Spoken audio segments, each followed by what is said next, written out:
Hello, good morning. My name is Ramiro Barrios. I'm the general manager of Clos Siete, and today we are going to have a double dip into the project of Clos Siete. But before that, let me tell you where I'm today. I'm at the front gate of Clos Siete. Is the entrance of this great project that Michel Roland and his associates, families from Bordeaux, created 20 years ago. But we need to know that 20 years ago, Argentina is the wine country of Argentina is not the same than today. 20 years ago, the industry was renovating. The industry had been producing wine for over 150 years, with the big influence of European immigrants that came to Argentina in the past century. All those Italians and Spanish, they brought their know-how to produce great wines, and the society was consuming all those wines. I need to confess that whether we were consuming a lot of wine, the style of those wines were well suited to the domestic consumer and not necessarily to the international consumer. That's why when wine consumption went down in Argentina, the wineries tried to look for new markets, and then they realized of the big gap between the quality that was consumed in Argentina and the quality that was consumed elsewhere. That's part of the reason why Michel Roland came to Argentina in the first place. He came to Argentina because he was invited by this family from the north of Argentina to help them to improve the quality of their wines. We need to bear in mind that at that time, Michel Roland was already famous flying winemaker in Bordeaux and in Napa. In fact, his face appeared at the Wine Spectator magazine as the Bordeaux winemaker unveiling the secrets of Bordeaux. And that's how this Argentinian family got in contact with Michel. When he first came to Argentina, he didn't know what to expect. He didn't know Argentina was a country that was producing wine in a big scale. And what he saw when he arrived impressed him. I mean, all those vineyards planted, especially on the west side of Argentina, at the foothills of the mountain range called the Andes. And even if the knowledge of those agronomists and winemakers was not so deep, he realized that it was a great potential to improve the quality of this wine. So he spent quite a lot of time explaining his philosophy. His philosophy was very simple. In order to make great wines, you need to have great grapes. So all the work you want to do it in the vineyard. And that's how he spent many years taking the winemakers out from the winery to the vineyards, to walk the vineyards, to understand the soil, to understand the good balance on the canopy, on the amount of grape, and all the choices that the winemakers need to make in order to get a good wine.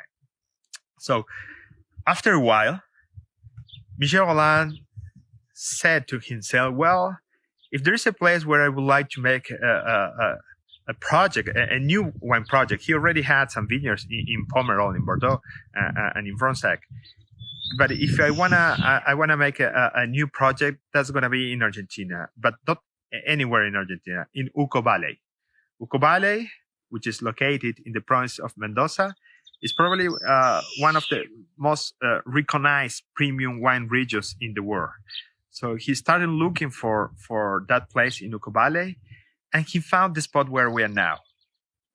We are at 1 hour drive south from Mendoza City, altitude of 1,100 meters above sea level. 20 years ago, the vegetation, it was something similar to this. As you can see here, this is all deserted vegetation. And there was no water in rivers, but there was already some underground rivers. So he knew he could take water from underground. And this is a funny story. I found this is fascinating. When he talked to the family that was the owner of this land, Cairo family. He explained to them, "Well, I'm French. I like to produce wines, and I want to know whether this land is for sale." At that time, the family they were trying to sell those lands, but they haven't been successful because people, they were not so sure to invest in a place so high with so high altitude. The high altitude give you low temperatures sometimes, and that could mean frost.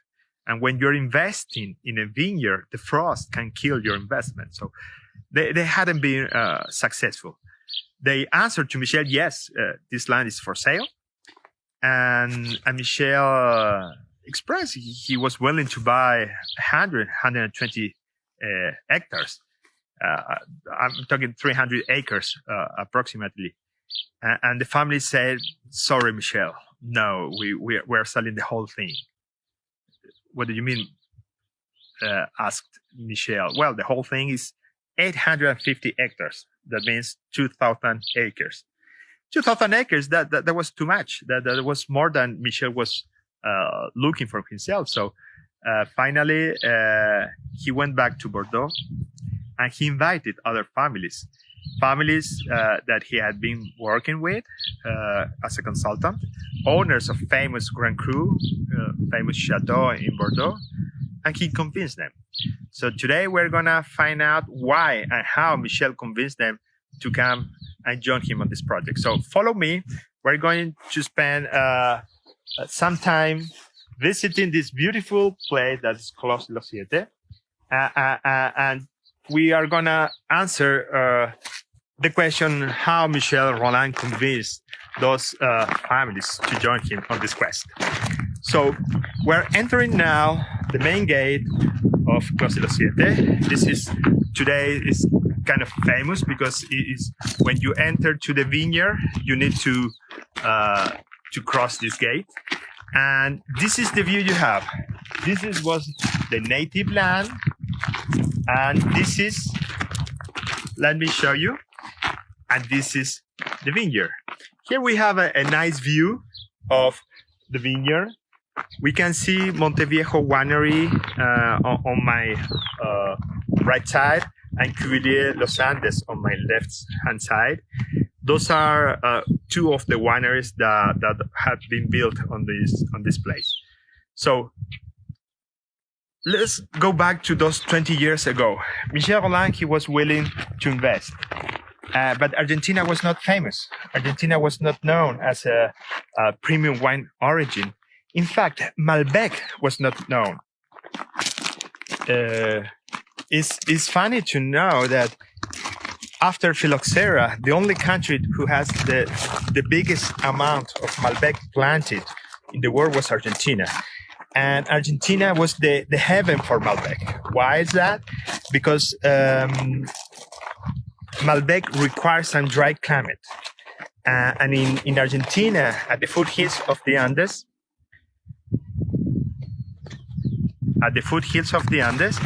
we have the proper conditions to have this, to grow Malbec. I'm gonna show you a map, which is ahead of me, which shows a bit how Michel had this vision on this vineyard. So we're walking now on the tourist center of Clos de Siete, which is this project. And we have a beautiful day today. It's really beautiful. It's a bit sunny, but it's not warm, so I'm very happy. So Michel Roland knew that Malbec had a great potential. Michel Roland explained to these families, hey, Argentina is not known, but in the future it's going to be. Malbec today is not very famous, but it's going to be famous, so follow me. And I know that the families asked Michel, are you going to invest on this property? Of course, I'm going to invest. And probably that's one of the secrets where they also follow Michel. His vision and his ideas about Argentina were compelling ideas to follow. So they bought the land and they decided to make 7 parcels. In this map we have now, In this map we have now, there are the 7 parcels that I want to show you. We have here the Cuvelier Los Andes parcel that belongs to the Cuvelier family, the Monteviejo parcel that belongs to Pereverge family, Boni family, they also had a parcel. It's funny to say that all the land was divided in 7 parcels, this is the highest ground. We are talking about 1,200 meters, a bit more than 1,200 meters. This is the land of Michel Roland. This is Marie Flore. And it's funny because Michel Roland, he always tells us this story that he was keen to have this piece of the property because it was the highest ground. However, he couldn't take it because, I mean, he was the one inviting everyone to invest. So he let the other families choose.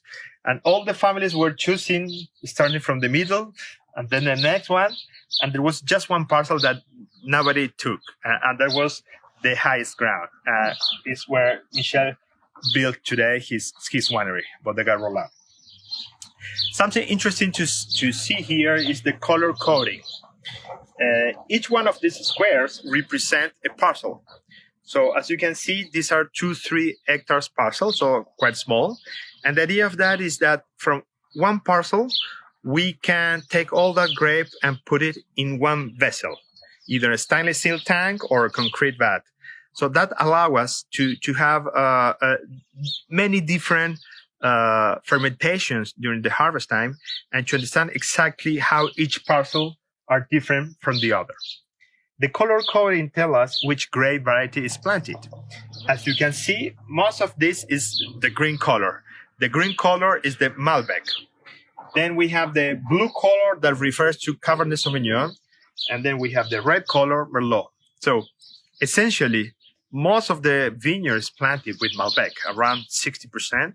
And then there are other Bordeaux varieties like Cab Sauv, Merlot, Syrah.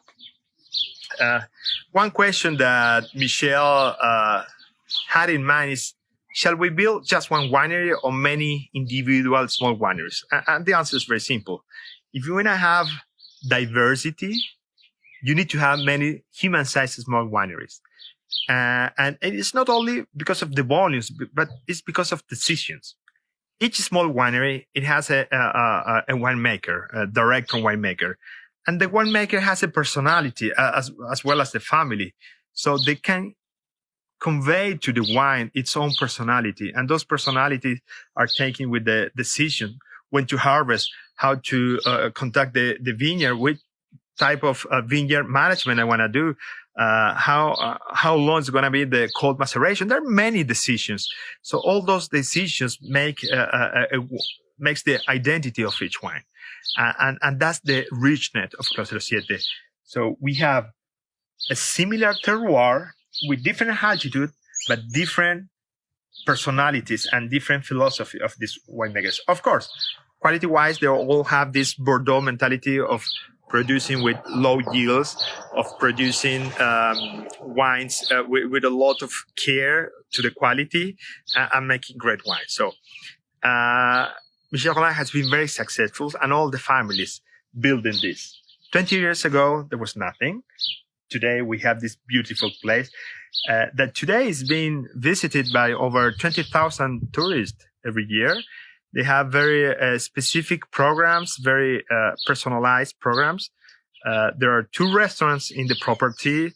On one side, we have Espacio Monteviejo restaurant. On the other side, we have Diam's restaurant at Diamantes Winery. But also in the properties of Cuvelier and the property of Michel, there are opportunities not just today, but also for a special occasion to have some venues with food and pairings with wine.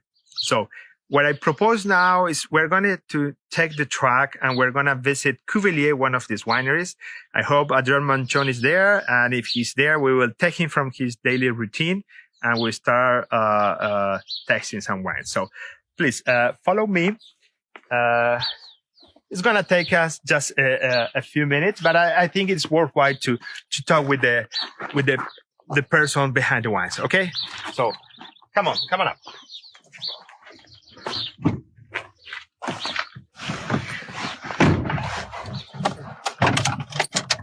As I said, today is a great day.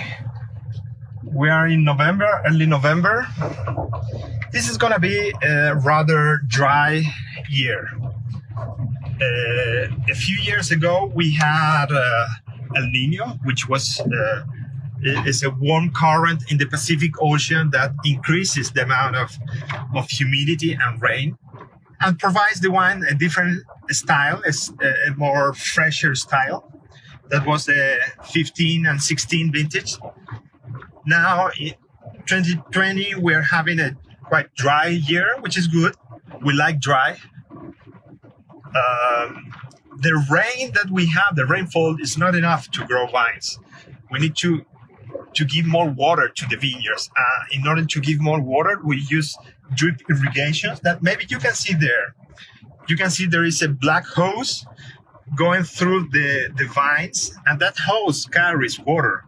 So the agronomists, they decide how much water they want to give to each plant, and they take decisions like how long, with which frequency, and to have a basic idea. The more water I give, the bigger the berries. And sometimes you don't want big berries; you want small berries to be able to have a good extraction and concentration. Something important as well, there can be some frost. In this property, in Clos de los Siete, we don't have a lot of frost. But in Mendoza region, especially in the lower valley, there are occasionally some frost issues. And the date when all the risk of frost is gone is probably by mid-November. We're now at beginning of November, so we have still a couple of weeks of risk. And after that, we know that we would be more secure about the quality and the size of the harvest.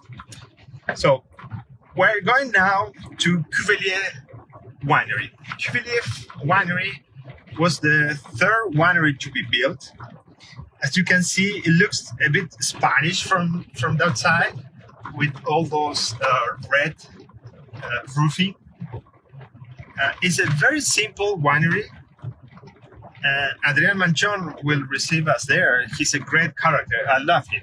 He's really not only a good winemaker, but also he's very enthusiastic. So I think it's going to be a good experience for you. So here we are. Look at that mountain. It's beautiful, right? So I will park here. Okay, follow me.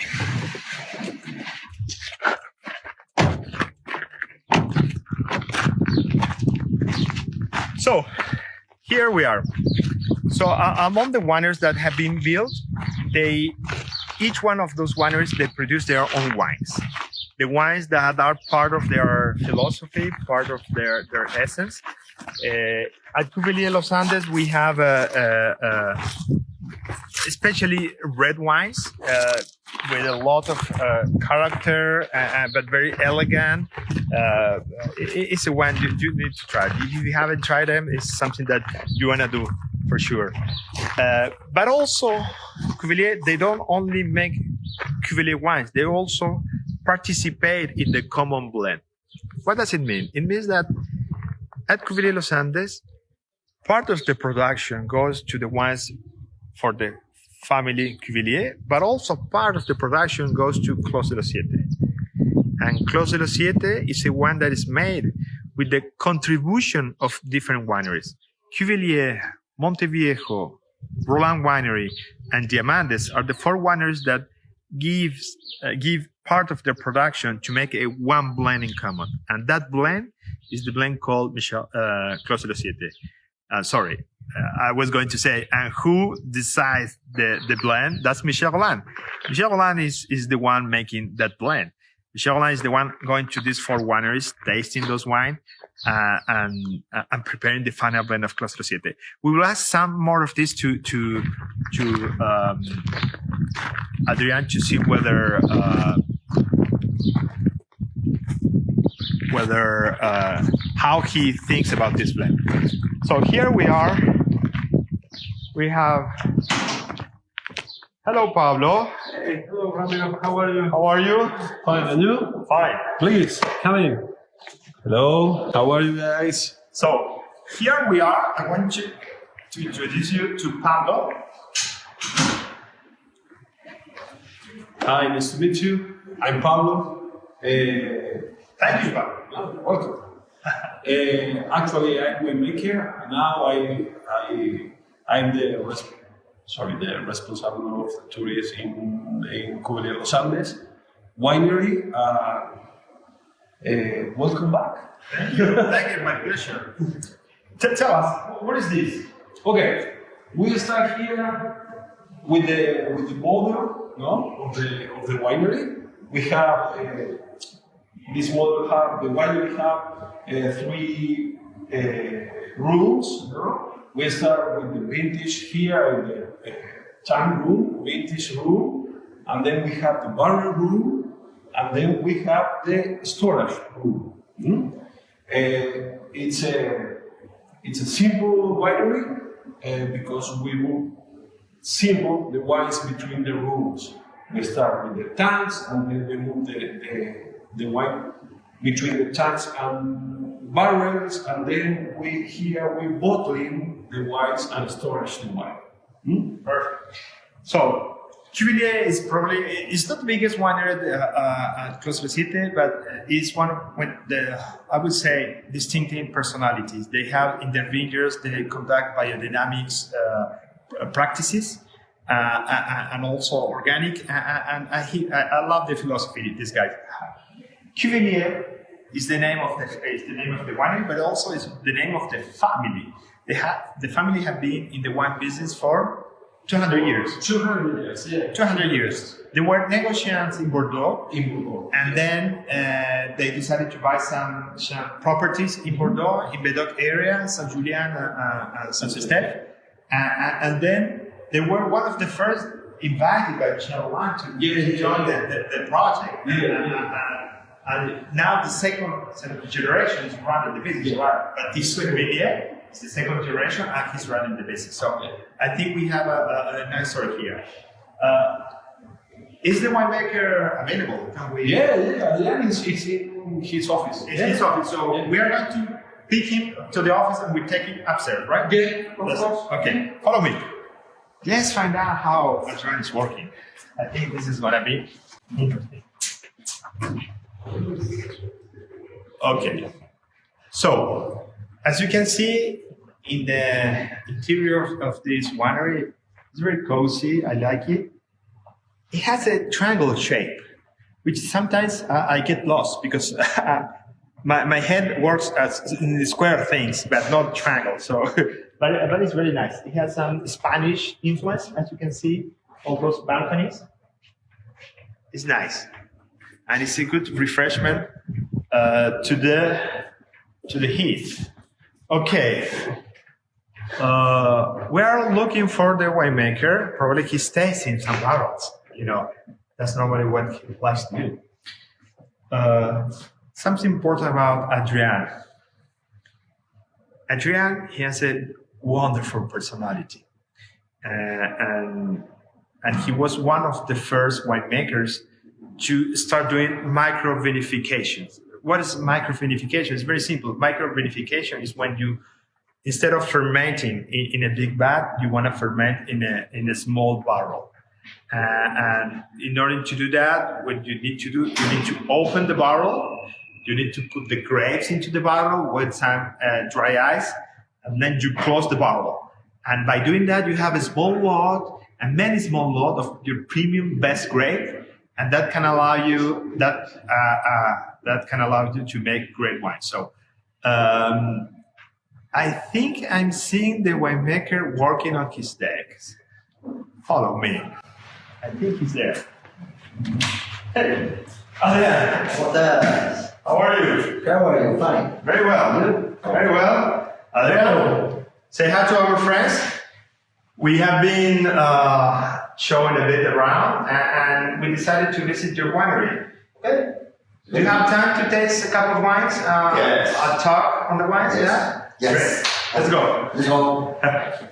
My fault. It's important. Yeah, turn it off. You're not working. Thank you. Okay. Well, Adrian, it has been a good year.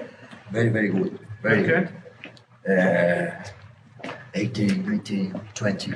It's very good. Yes. It's a dry year. And this year is very good for 2001. 2021. Yes. I was saying it is a dry year, right? It hasn't rained too much, and it won't rain too much, we hope, right? Yes. Okay. So, we're going to the first floor, second floor, and where are we going now? We're going to the testing room, special testing room, because it's the owner house. Okay. Are the owners today here? No. No. No, today no. You know the situation now.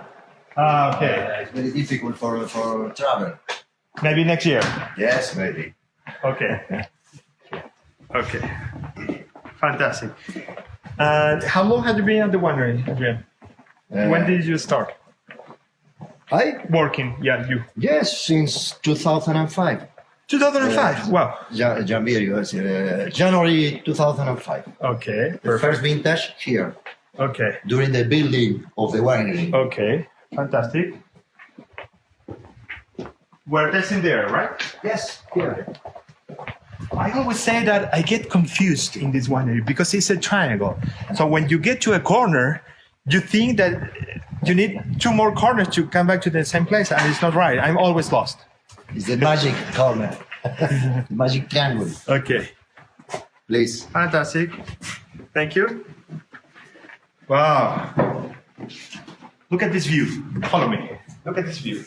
So this is the living room, or it's a tasting room? Yes, it's the tasting room and the lunch room. So if you wanna come to Cuvelier and you wanna taste the wines, this is where they will receive you. The winemaker, Pablo, and this is the view you have. Look at that. Look at the Andes, those vineyards. It's amazing. It's amazing. Where should I sit? Okay? Yeah, wherever you want, please. Okay.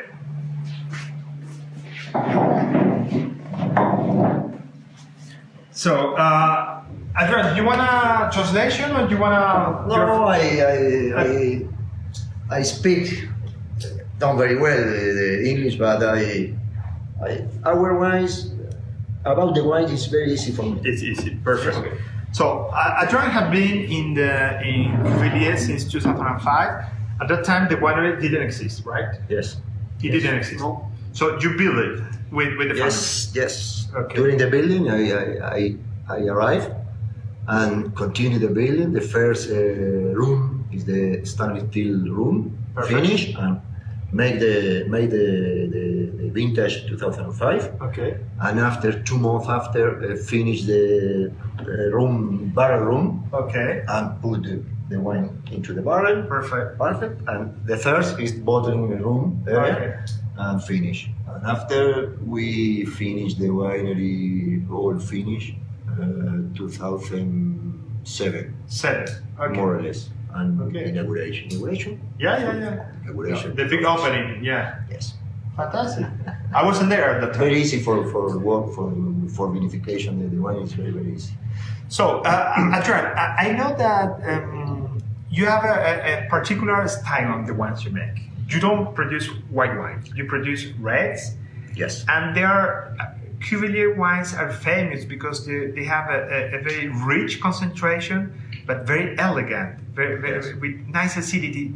And sometimes concentration and elegance is difficult to get together. Yes. Is that your personality of your wines? Do you think that's fair? Yes. It's very important. And love, how would you describe It's that? very important, the love during the vinification, the take the wine, sentir, feel the wines during in the vineyards, tasting, and each winemaker is different sensibility. Yeah.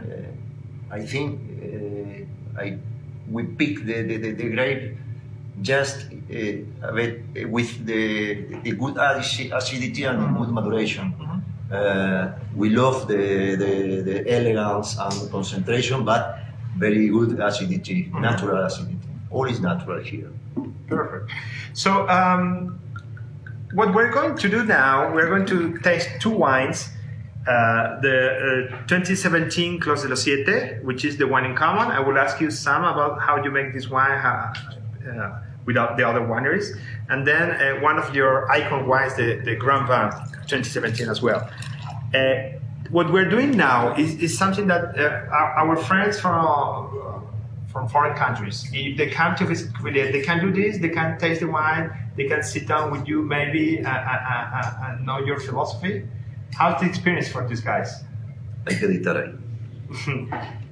So, tourists, they can come here to taste, right? Yes. Okay. And they can get to know you sometime? Yes. Okay, that's great. Yes, it's very good. And they can have lunch here? Yes, it's possible, but only with the reserve. Booking. Yes. Booking in advance. Yes. Okay. Yes. Fantastic. If not, it's not possible. We don't have a restaurant. Okay. We have a house, owner house, and we open for our visitors, but with a backing. Okay, perfect. So, and the second wine. The second wine is our Granba. Agustín, fíjate que no te veas en el espejo. Que en la filmación no se ve el espejo. Acá necesito un poquito más en el close. Ok. Por favor. No hay problema. Y esto lo vamos So, a editar. Adrian is, there's no edition here. This is live, so there's no edition. So, Okay. Adrian is asking me to fill up a bit more of Clos de los Siete. Sorry. So, cheers, Adrian. Thank you for your time. Ramiro, My thank you very pleasure. much for your visit. Wow. So, Clos de los Siete all the time is elegance, fine, very good one. I guess. Yes, finest. Wow. It's very good wine. I like the Right. temperature. Really good.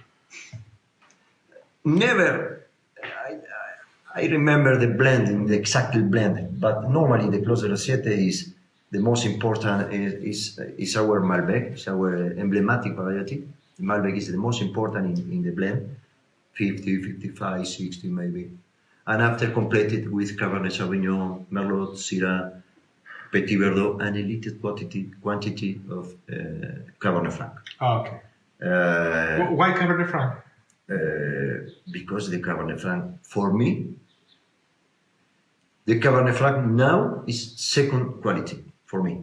For my impression, the first is Malbec, and second is Cabernet Franc, and It's third, your second favorite grape variety? my second favorite, and third Cabernet Sauvignon. Okay. For me, Wow. it's very personal. It's elegant. It's very elegant. It's very elegant. And it has this good balance with Malbec, because for those that know Malbec can have a sweet attack, lot going on in the middle, but sometimes Malbec can be a bit short in the end.